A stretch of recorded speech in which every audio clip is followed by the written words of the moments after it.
আসসালামু আলাইকুম দর্শক। বাংলাদেশের প্রশাসনিক ইতিহাসে আজ একটি যুগান্তকারী দিন। দীর্ঘ প্রতীক্ষা, আন্দোলন এবং অসংখ্য আলোচনার পর অবশেষে জাতীয় নবম বেতন স্কেল আনুষ্ঠানিকভাবে কার্যকর ঘোষণা করা হয়েছে। এই সিদ্ধান্ত শুধুমাত্র প্রশাসনিক নয়, বরং দেশের কোটি কোটি সরকারি চাকরিজীবী এবং তাদের পরিবারের জীবনে এক নতুন অধ্যায়ের সূচনা করবে। আজ সকালে প্রধান উপদেষ্টার কার্যালয়ে অনুষ্ঠিত এক জরুরি সংবাদ সম্মেলনে এই ঐতিহাসিক ঘোষণা দেওয়া হয়। প্রধান উপদেষ্টা জানান, নতুন এই বেতন কাঠামো আগামী 15 নভেম্বর থেকে কার্যকর হবে এবং সেই তারিখ থেকেই সরকারি চাকরিজীবীরা নতুন বেতন কাঠামো অনুযায়ী বেতন পেতে শুরু করবেন। সংবাদ সম্মেলনে উপস্থিত ছিলেন প্রধান উপদেষ্টা, অর্থ উপদেষ্টা, জনপ্রশাসন মন্ত্রণালয়ের সচিব, অর্থ মন্ত্রণালয়ের ঊর্ধ্বতন কর্মকর্তাবৃন্দ এবং জাতীয় বেতন কমিশনের চেয়ারম্যান। এই বৈঠকটি ছিল অত্যন্ত তাৎপর্যপূর্ণ, কারণ এখানেই চূড়ান্ত অনুমোদন দেওয়া হয় যা দেশের 40 লাখেরও বেশি সরকারি কর্মচারীর ভাগ্য পরিবর্তন করবে। সংবাদ সম্মেলনে প্রধান উপদেষ্টা তার বক্তব্যে বলেন, আজ আমরা জাতীয় নবম বেতন স্কেলের সম্পূর্ণ কাঠামো এবং সকল অনুপাত আনুষ্ঠানিকভাবে অনুমোদন করেছি। দীর্ঘ সময় ধরে চলা পর্যালোচনা, সংশোধন এবং বিশ্লেষণের কাজ সম্পন্ন হয়েছে। গ্যাজেট আকারে প্রকাশ করা হয়েছে এবং এবার আর কোনো বিলম্ব থাকছে না। আগামী 15 জানুয়ারির থেকে এই নতুন স্কেল পূর্ণ মাত্রায় কার্যকর হবে। তিনি আরও বলেন, সরকারি কর্মচারীরা এই রাষ্ট্রের মেরুদণ্ড। তাদের কল্যাণ ছাড়া দেশের উন্নয়ন সম্ভব নয়। এই বেতন স্কেল তৈরি করতে গিয়ে আমরা চেষ্টা করেছি সকল স্তরের কর্মচারীদের স্বার্থ রক্ষা করতে, বৈষম্য দূর করতে এবং একটি ন্যায্য ও স্বচ্ছ কাঠামো প্রতিষ্ঠা করতে। এই ঘোষণার মাধ্যমে শেষ হলো দীর্ঘ প্রতীক্ষার পালা। বহু বছর ধরে সরকারি কর্মচারীরা নতুন বেতন কাঠামোর দাবিতে বিভিন্ন কর্মসূচি পালন করে আসছিলেন। তাদের সেই দাবি অবশেষে বাস্তবায়নের পথে এগোলো। নবম বেতন স্কেলের মূল কাঠামো এবং বৈশিষ্ট্য নিয়ে বিস্তারিত তথ্য প্রকাশ করা হয়েছে। এবারের বেতন স্কেলে মোট 12টি গ্রেড নির্ধারণ করা হয়েছে। গ্রেডগুলোর মধ্যে বেতনের অনুপাত রাখা হয়েছে 1:6। এর অর্থ হল, সর্বোচ্চ গ্রেডের একজন কর্মকর্তা সর্বনিম্ন গ্রেডের কর্মচারীর চেয়ে সর্বাধিক 4 গুণ বেশি বেতন পাবেন। এই অনুপাত নির্ধারণের মূল উদ্দেশ্য হল প্রশাসনে বেতনের বৈষম্য হ্রাস করা এবং পদোন্নতির সুষম সুযোগ তৈরি করা। নতুন বেতন কাঠামো অনুযায়ী সর্বনিম্ন গ্রেডের কর্মচারীদের মূল বেতন নির্ধারণ করা হয়েছে 31,000 টাকা। এই গ্রেডে থাকবেন অফিস সহায়ক, পরিচ্ছন্নতা কর্মী এবং অনুরূপ পদের কর্মচারীরা। অন্যদিকে সর্বোচ্চ গ্রেডের কর্মকর্তাদের মূল বেতন হবে 1,60,000 টাকা। এই গ্রেডে অবস্থান করবেন সচিব পদমর্যাদার কর্মকর্তারা। এই কাঠামোর মূল লক্ষ্য হল স্বচ্ছতা, ন্যায্যতা এবং প্রশাসনিক স্থিতিশীলতা নিশ্চিত করা। প্রতিটি গ্রেডে বার্ষিক ইনক্রিমেন্ট এবং পদোন্নতির সুযোগ সুষমভাবে বণ্টন করা হয়েছে। প্রধান উপদেষ্টা বলেন, আমরা চেয়েছি একজন সাধারণ কর্মচারী থেকে শুরু করে সচিব পর্যন্ত সকলেই যেন নিজেদের সম্মানিত বোধ করেন, কেউ যেন অবহেলিত বা বঞ্চিত মনে না করেন।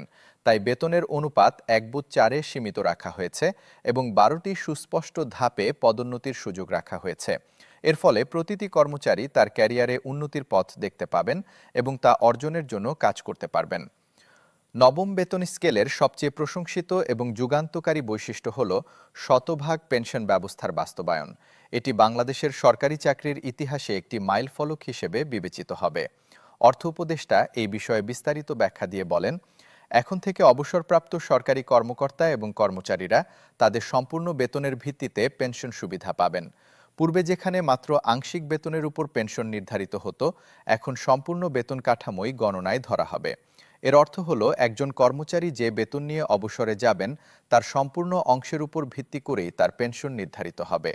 কোনো ধরনের কর্তন বা হ্রাস থাকবে না। এই পেনশন ব্যবস্থা বাস্তবায়নের জন্য সরকার 3টি সুনির্দিষ্ট ধাপ নির্ধারণ করেছে। প্রথম ধাপে চালু করা হবে সম্পূর্ণ ডিজিটাল পেনশন ব্যবস্থা। এই ব্যবস্থায় প্রতিটি কর্মীর সম্পূর্ণ তথ্য কেন্দ্রীয় সার্ভারে সংরক্ষিত থাকবে। চাকরি জীবনের শুরু থেকে শেষ পর্যন্ত সকল তথ্য ডিজিটাল পদ্ধতিতে সংরক্ষণ করা হবে, যাতে অবসর গ্রহণের সময় কোনো জটিলতা না হয়। দ্বিতীয় ধাপে পেনশন নির্ধারিত হবে সম্পূর্ণ বেতনের ভিত্তিতে। বেতনের প্রতিটি উপাদান, মূল বেতন, বাড়ি ভাড়া ভাতা, চিকিৎসা ভাতা এবং অন্যান্য সব ভাতা পেনশন হিসাবে অন্তর্ভুক্ত করা হবে। এর ফলে পেনশনের পরিমাণ উল্লেখযোগ্যভাবে বৃদ্ধি পাবে। তৃতীয় ধাপে নিশ্চিত করা হবে দ্রুত অনুমোদন প্রক্রিয়া। অবসর গ্রহণের মাত্র 30 দিনের মধ্যে পেনশন অনুমোদন এবং হস্তান্তর সম্পন্ন করা হবে। এর জন্য একটি স্বয়ংক্রিয় সিস্টেম তৈরি করা হবে, যা মানুষের হস্তক্ষেপ কমিয়ে আনবে এবং প্রক্রিয়াকে স্বচ্ছ ও দ্রুততর করবে। অর্থ উপদেষ্টা আরও জানান, এই পেনশন ব্যবস্থার ফলে সরকারি কর্মচারীদের অবসরোত্তর জীবন হবে আরও নিরাপদ, সুরক্ষিত এবং মর্যাদাপূর্ণ। তারা নিশ্চিন্তে অবসর নিতে পারবেন এই জেনে যে তাদের এবং তাদের পরিবারের ভবিষ্যৎ সুরক্ষিত। সরকার ইতোমধ্যে নবম বেতন স্কেলের আনুষ্ঠানিক গেজেট প্রকাশ করেছে। এই গেজেটে বিস্তারিতভাবে উল্লেখ করা হয়েছে প্রতিটি গ্রেডের বেতন কাঠামো, ভাতা, ইনক্রিমেন্ট এবং অন্যান্য সুবিধাদি। বাস্তবায়ন প্রক্রিয়া সম্পর্কে জনপ্রশাসন সচিব জানান, প্রথম পর্যায়ে প্রতিটি মন্ত্রণালয় এবং দপ্তরে গ্রেড ম্যাপিং কাজ সম্পন্ন করা হবে, অর্থাৎ প্রতিটি পদকে নতুন গ্রেড কাঠামোর সাথে সংযুক্ত করা হবে।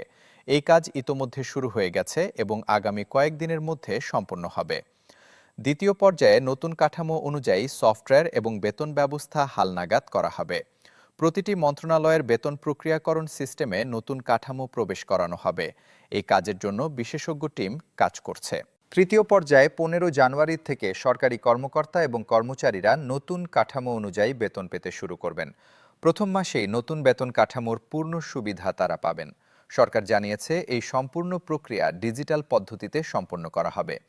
মাঠ পর্যায়ের প্রশাসন থেকে শুরু করে কেন্দ্রীয় মন্ত্রণালয় পর্যন্ত সকলেই একই কাঠামোর আওতায় আসবে। কোনো ধরনের বৈষম্য বা বিভেদ থাকবে না।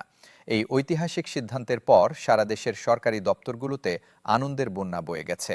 স্বস্তির হাসি ফুটেছে লাখো কর্মচারীর মুখে। বহুদিনের দাবি পূরণ হওয়ায় তারা উচ্ছ্বসিত।